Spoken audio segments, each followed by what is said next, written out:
नमस्कार मंडळी, आज 14 नोव्हेंबर म्हणजेच बालदिन.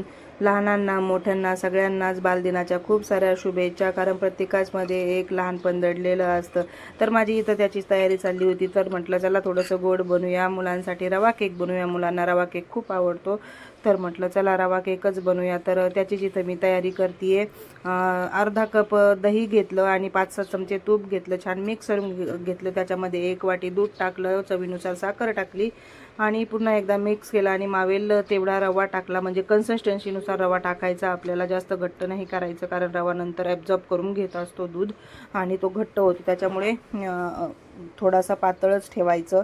तर ते असं मिश्रण 1 तासासाठी मी भिजत ठेवलं आणि 1 तासानंतर मग काय केलं, एका डब्याला छान तूप लावून घेतलं. गव्हाच्या पिठाने तो डबा कोट करून घेतला आणि ते जे मिश्रण आहे त्याच्यामध्ये अर्धा चमचा मीठ, 1 चमचा बेकिंग पावडर, अर्धा चमचा बेकिंग सोडा, परत 1 चमचा व्हॅनिला इसेन्स टाकलं, छान मिक्स करून घेतलं आणि नंतर थोडं जे जे सारण आहे ते डब्यामध्ये मी ओतून घेतलं आणि त्याच्या अगोदर 10 मिनटं मी पातेलं गॅसवर प्रीहीट करण्यासाठी ठेवलं होतं. त्याच्यामध्ये एक प्लेट ठेवली आणि हे जे सारण आहे ते बेक होण्यासाठी ठेवून दिलं 35 मिनटासाठी आणि आपला 35 मिनटानंतर छान असा केक तयार झाला.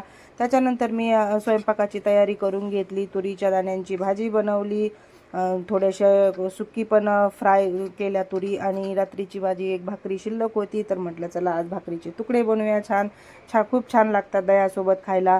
तर तेही बारीक करून घेतले आणि त्याचेही तुकडे बनवले. तर असं होतं आमचं आजचं जेवण. कसं वाटलं नक्की सांगा.